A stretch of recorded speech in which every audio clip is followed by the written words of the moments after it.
அப்படின்னு என்ன அர்த்தம் அப்படின்னா, உனக்கு தேவையானா நான் வைப்பேன், உனக்கு தேவையில்லைன்னா தூக்குவேன், எனக்கு தேவையானா ஐபிபி காரை கூட சேர்த்துவேன். இப்போ நம்ம அந்த போஸ்ட் ஆஃபீஸ் ஆக்ட் 2023 என்ன தெரியுமா சொல்லுது? முன்னாடி எல்லாம் வந்து கவர்மெண்ட் சென்ட்ரிக்கா இருந்துச்சு, இப்போ சிட்டிசன் சென்ட்ரிக்கா மாத்தியாச்சு. அது மட்டும் கிடையாதுங்க, முன்னாடி எல்லாம் வந்து கவர்மெண்ட் தான் இதை டிசிஷன் பண்ணும். இப்போ என்ன தெரியுமா சொல்லிட்டாங்க? கவர்மெண்ட்டும் ஸ்டேட் கவர்மெண்ட்டும் பிரைவேட்டோட சேர்ந்து கூரையை பிச்சுட்டு போக போறோம். எது? கூரையை பிச்சுக்கிட்டு ப்ராஃபிட்டை கொண்டு வர போறோம். ஏன்னா இந்த கவர்மெண்ட்ல இல்லாத வளமா பிரைவேட்டுக்காரங்கிட்ட இருக்குது. இந்த கவர்மெண்ட் அப்படின்னா இந்த கவர்மெண்ட் பிரைவேட் கிட்ட கொடுத்து நிர்வகிக்க வேண்டியதுதானே? இந்த கவர்மெண்ட் பிரைவேட் கிட்ட கொடுத்து நீங்க நிர்வகிக்க வேண்டியதுதானே? அப்படின்னு என்ன சொல்ல வராங்க? நாங்க கொஞ்சம் கொஞ்சமா பிரைவேட்டுக்கு நாங்க விற்க போறோம், நம்மள எல்லாருமே விற்க போறாங்க, ரெக்யர்மெண்ட் ஃபுல்லா எடுத்துட்டு அதானிக்கோ அம்பானிக்கோ விற்க போறாங்க அப்படிங்கறத சொல்ல வர்றதா இந்த போஸ்ட் ஆபீஸ் ஆக்ட் 2023. அதுக்கப்புறம் தாங்க நம்ம ஐடிசிக்குள்ளே வரணும். ஃபர்ஸ்ட் போஸ்ட் ஆபீஸ் ஆக்ட படிச்சுக்கிட்டு தான் நம்ம ஐடிசிக்குள்ளே வரணும். அப்ப அந்த ஐடிசில என்ன சொல்ல வரான்? தபால் ஊழியர்களே இல்லாத, தபால்காரர்களே இல்லாத ஒரு தபால் நிலையத்தை உருவாக்குகின்ற முயற்சி தாங்க இது. இது வந்து அஞ்சல் நிலையம்னா யாரு? இதனுடைய முகங்கள் யாரு? நீங்க எல்லாமே தான். இந்த காக்கி ட்ரெஸ் தான் இதனுடைய முகங்களே. நீங்க வெளியே போனாதான் இங்க வந்து காசே. உண்மைதானே? இல்லைன்னு சொல்ல முடியுமா?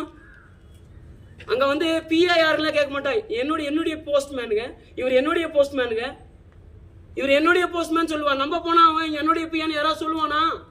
சொல்ல மாட்டான். அப்போ இந்த போஸ்ட் ஆபீஸ எப்படி பிரைவேட் கொண்டு வரணும்? இந்த போஸ்ட் ஆபீஸை எப்படி பிரைவேட் கொண்டு வரணும்னா, இந்த போஸ்ட் ஆபீஸினுடைய வேர்களை அழிச்சிடணுங்க.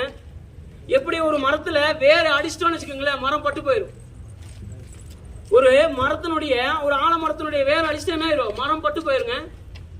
அப்படின்னு என்ன அர்த்தம்னா, இந்த போஸ்ட்மேனை அழிச்சிட்டோம்னு வச்சுக்கோங்களேன், இந்த போஸ்ட்மேனை தூக்கி ஒரு குடோன்ல சாத்திட்டோம்னு வச்சுக்கோங்களேன், நம்மளுக்கும் அவனுக்கு சம்மதமே கிடையாது. நீங்க நினைச்சிட்டு இருக்கீங்களா இங்க போஸ்ட்மேனுக்கு மட்டும்தான் பிரச்சனைன்னு? அப்படியெல்லாம் கிடையாதுங்க. போஸ்ட்மேனுக்கு மட்டும் பிரச்சனை கிடையாது, ஜிடிஎஸ்க்குமே பிரச்சனை. ஜிடிஎஸ் ஆபீஸ்ல இருக்கிற ஏபிபி இருக்காங்க இல்லையா, அவங்களுமே இங்கதான் வர போறீங்க. அப்ப இந்த ஐடிசி அப்படிங்கிறது ஒண்ணு நம்மளுக்கு முன்னாடி இருக்கிற ஒரு நாசகரமான ஒரு திட்டம். அந்த திட்டத்தை எதிர்க்கணும்னா இந்த கூட்டம் எல்லாம் பத்தாது. குருட்டு சார் சொன்னார் இல்லையா, அப்ப லவ்வர்ஸ் டேக்கு எவ்வளவு கூடுறாங்க, அந்த விழுக்கு அதை விட இங்க கூட்டம் கூடணும். ஏன்னா இது நம்ம மட்டுமே கூட கூடாதுங்க, நம்மளுடைய ஃபேமிலியும் கூடணும். ஏன்னா நான் போய் சம்பளம் கொடுத்தாதான் என்னுடைய ஃபேமிலி நடக்கும், என்னுடைய ஃபேமிலி நடக்கும். நான் போய் சம்பளம் கொடுத்தாதான் என்னுடைய குழந்தைங்க படிக்க வைப்பாங்க. இனிமேல் அந்த சம்பளத்தை யார் கொடுப்பானா? ஐபிபி காரன் கொடுப்பான். எப்படி? நேத்து வந்து 170 வருஷமா இருக்கிற இந்த டிபார்ட்மெண்ட்டினுடைய சேவைகளை 8 வருஷமா 6 வருஷமான ஐபிபி காரங்களுக்கு வித்துட்டாங்க. அப்ப இந்த போஸ்ட்மேனுக்கு மட்டும்தான் பிரச்சனையா அப்படின்னு கேட்டா அப்படி எல்லாம் கிடையாது. இது மினிமேல் 3 ஷிஃப்ட் ஆக போகுது. 6 to 2, 2 to 10, 10 to காலையில, விடிய காலையில. இதை நீலகிரியில யாருக்கு டீ கடையில யாருக்கு டீ ஆத்துறதுங்க? ஆளே இல்லாத டீ கடையில 8 to 8க்கே இங்க ஆளு கிடையாது. இந்த போஸ்ட் ஆபீஸ்ல 8 to 8க்கே இங்க ஆளு கிடையாது. அப்புறம் காலையில 6 மணில இருந்து அடுத்த நாள் 6 மணி வரைக்கும் நாங்க சர்வீஸ் செய்ய ரெடியா இருக்கிறோம், ஆனா எங்களை விற்காதுன்னு நம்ம சொல்றோம். நாங்க சர்வீஸ் செய்ய சளைச்சவங்க கிடையாது, எங்களை இன்னொருத்தனுக்கு ஏன் விற்கிறீங்க? எங்ககிட்டயே அந்த சர்வீசஸ் கொடுங்க. அந்த ஐபிபிங்கிறது என்ன அவ்வளோ? நாங்க தானங்க செய்யறோம், எங்களுடைய எம்ப்ளாயி தானே செய்யறோம். 4.5 லட்சம் பீப்புள் நம்ம தானே செய்யறோம். அவன் 2 பேர் இருக்கிறான். நீலகிரியில 181 போஸ்ட் ஆபீசஸ் இருக்கு, ஒன்னு மூடியாச்சு. 180 போஸ்ட் ஆபீஸ் இருக்குது, பிஓஎஸ்ஓ எல்லாமே சேர்த்துனா. ஆனா இது 2 பேர் நிர்வகிக்கிறான். 2 பேர் நிர்வகிக்கிறான். அப்ப எப்படி அர்த்தம்? பானை இல்ல யானை சேர்த்துற மாதிரியா? இப்படியா இருக்குது? அப்போ நம்ம முழிக்கலைங்க, நம்ம போராடலைங்க. நம்மளுடைய ரத்தத்தை உறிஞ்சிட்டு இருக்கிற ஐபிபி நம்மளுக்கு கமிஷன் கொடுக்குற எவ்வளவு தெரியுமா? 10 பைசா. இப்ப டோர் ஸ்டெப் கமிஷன் கூட தூக்கிட்டான். ஏன்னா அவன் கொடுத்துதானே நம்ம வளர்ந்துட்டோம், தூக்கிட்டான். அப்ப ஐடிசின்னு என்ன அப்படின்னா 1 2 கிடையாது, 80 போஸ்ட்மேனை ஒரே இடத்துல அடக்கி வைக்க போறாங்க. அப்ப 80 போஸ்ட்மேனை எனக்கு தெரிஞ்சு இந்த ஊட்டியில் இருக்கிற இளநிலையிலிருந்து இந்த பக்கம் இருக்கிற சாண்டினாலா வரைக்கும் இந்த சாண்டினாலா வரைக்கும் ஒரு இடத்துல நம்ம குவிய போறோம். ஒரு இடத்துல குவிஞ்சிட்டேன்னா இந்த ஆபீஸ் பத்தாது. அப்ப அந்த ஆபீஸ்ல என்ன சார் பண்றது? அதெல்லாம் நான் டெலிவரி ஆபீசர்ஸ். தயானந்த் சூப்பரான ஒரு எக்ஸாம்பிள் சொன்னாரு. ரேஸ் கோர்ஸ் வந்து நான் டெலிவரி ஆபீஸ்ங்கறனால தான் அதை க்ளோஸ் பண்ண முடிஞ்சது.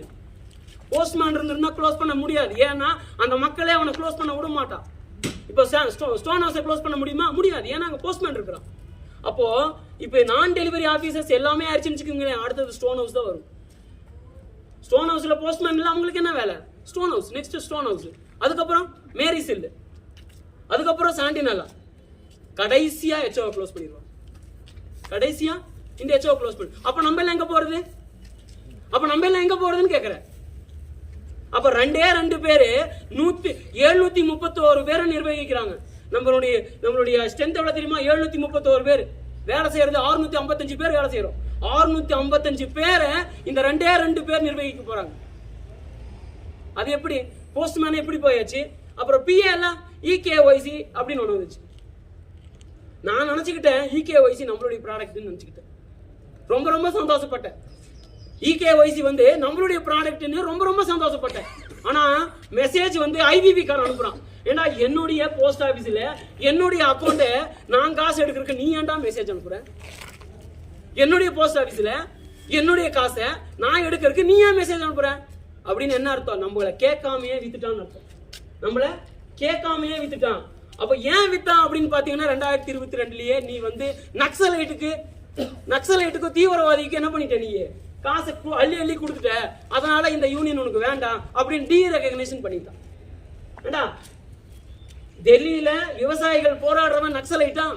என்னுடைய சொந்தங்கள், என்னுடைய அப்பா, என்னுடைய மாமன், சீமான் சொல்ற மாதிரி எங்க அப்பா எங்க மாமன், அவனுக்கு காசு நான் கொடுக்காம எவன்டா கொடுப்பான்? அப்போ இந்த டீரெகக்னைஸ் 80% ஊழியர்கள் கொண்ட ஒரு யூனியனை டீரெகக்னைசேஷன் பண்ணதுனால வந்த கேடுதாங்க. ஏன்னா போராடுறதுக்கு ஆள் இல்ல. யாரு போய் போராடுறது? யாரு வழி நடத்துறது?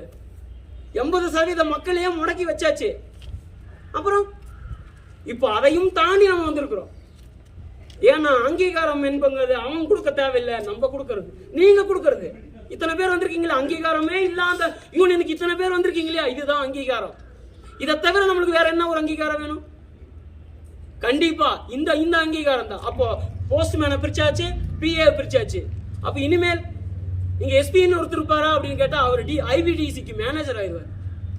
எம்எம்எஸ்க்கு மேனேஜர் தான் இருக்காரு, ஆர்எம்எஸ்க்கு மேனேஜர் தான் இருக்காரு. அப்ப ஐடிசிக்கு யாரா இருப்பா? ஒரு ஏஎஸ்பியோ ஒரு எஸ்பியோ மேனேஜர் ஆயிடுவாங்க. அப்ப இவங்க எல்லாம் மேனேஜர் ஆயிட்டு அப்புறம் அவருக்கு என்ன வேலை? அவர் கோயம்புத்தூர் கூப்பிடுவாங்க. அப்போ உங்களுக்கும் பிஏவுக்கும் ஜிடிஎஸ்க்கும் சம்பந்தமே இல்லாத ஒரு ஆபீசர்ஸை உருவாக்க போறோம். அப்போ மீதி இருக்கிற 127 பிஓ இருக்கு இல்லையா, அது எல்லாமே சிங்கிள் ஆயிரும். அப்ப இப்பவே மிரட்ட ஆரம்பிக்கிறாங்களே, சிங்கிள் 2 பேரை ஒரு ஆள் ஆக்கிடுவேன், ஒரு ஆளை எல்லாமே ஆக்கிடுவேன். அதே தாங்க காலப்போக்கில் நம்ம என்ன ஆக போறோம்? இந்த 170 வருஷ பாரம்பரியம் மண்ணோட மண்ணா ஆக போறதா இந்த ஐடிசி. இந்த ஐடிசி மட்டும் கிடையாதுங்க, இந்த போஸ்ட் ஆபீஸ் ஆக்ட் 2023 இதனுடைய முதல் கோரிக்கையே இந்த போஸ்ட் ஆபீஸ் ஆக்ட் 2023 ஒழிக்கிறது தான். 2வது கோரிக்கை தான் ஐடிசி. ஏன்னா அங்கிருந்து தான் இவன் வந்திருக்கான், அவனுடைய தம்பி தான் இவன். அப்ப நம்ம எந்த அளவுக்கு போராடணும்? நம்ம நினைச்சிட்டு இருக்கிறோம் இது நம்மளோட முடியுதுன்னு. நம்மளோட முடியாதுங்க. அதிகாரிகள் நினைச்சிட்டு இருக்காங்க எங்களுக்கு இது பிரச்சனை எல்லாம் நினைச்சிட்டு இருக்காங்க. நம்ம எல்லாம் இல்லைன்னா அவன் யாருங்க? எங்கெங்க டீ ஆத்துறதவன்? நம்ம எல்லாம் இல்லைன்னா நம்மளுக்கு தானே நம்மள நிர்வகிக்கிறது தானே அவங்க இருக்கிறாங்க. அப்ப நம்மளே இல்லைன்னா அவங்க எப்படி நிர்வகிக்க முடியும்? இப்படிதான் வந்து அடுத்தடுத்த போராட்டங்கள் போகும். அப்ப புது பசங்க எல்லாம் யோசிக்கலாம், நான் இந்த டிபார்ட்மெண்ட்ல இருக்கணுமா வேண்டாமா? கண்டிப்பா இருக்கணும். இந்த டிபார்ட்மெண்ட் நம்மளோடது. நம்மளுடைய மூதாதையர்கள், நம்மளுடைய சந்ததிகள் கொண்டு வந்தது. இனிமேல் நம்மளுடைய சந்ததிகளுக்கு அது போகணும்னா நம்ம எல்லாம் போராடிதான் ஆகணும். போராடினா மட்டும்தான் அடுத்த கட்டமா போக முடியும். ஒரு வருஷம் போராடிதான் அதுல சொன்னா நம்மளுடைய 2020 விவசாயிகள் போராட ஒரு கமா கூட எடுக்க மாட்டேன்னு சொன்னா 365 நாள் போராட்டத்துக்கு அப்புறம் தாங்க அந்த ஆர்டரையே தூக்குனா. இது என்ன போஸ்ட் ஆபீஸ் ஆக்ட் 2020 பெரிய விஷயமா என்ன? கண்டிப்பா தூக்கிடலாம். டங்ஸ்டன்ல 38 நாள் போராடின அப்புறம் தான் டங்ஸ்டன் எடுத்தான். சாம்சங் 38 நாள் போராடின அப்புறம் தான் அவனுக்கு உரிமையே கொடுத்தான். அப்ப இதெல்லாம் என்னங்க? எல்லாமே முடியும். ஆனா நம்ம நினைக்கணும், நம்மளுடைய உள்ளூரை நம்ம நினைச்சா மட்டும்தான் நடக்கும். நீங்க நினைச்சீங்கன்னா, இந்த டிபார்ட்மெண்ட் மேல உங்களுக்கு பாசம் இருந்துச்சுன்னா, இந்த டிபார்ட்மெண்ட் மேல நீங்க அக்கறை இருந்தீங்கன்னா, நீங்க எங்க வேணா வருவீங்க. நம்ம போனா மட்டும்தான் காப்பாற்ற முடியும். நம்மள மட்டும் கிடையாதுங்க, அந்த அதிகாரிகளை காப்பாத்துறது நம்ம தான். நம்மள மட்டும் கிடையாது. ஏன்னா அவங்க நம்ம இருந்தாதான் அவங்கள காப்பாற்றுறதும் நம்ம தான். அவங்களால இங்க போராட முடியாது. அதுல ஒரு சில பிரச்சனைகள் இருக்குது. நம்ம தான் அவங்களையும் அவங்களுக்குமே தெரியும். அப்ப இந்த டிபார்ட்மெண்ட் காப்பாற்றப்படணும்னா எல்லாருமே போராடிதான் ஆகணும். போராட்டம் ஒன்றே முடிவு. எனக்கு இந்த வாய்ப்பு அளித்த அனைவருக்கும் மீண்டும் ஒரு நன்றி கூறி விரும்புகிறேன். நன்றி.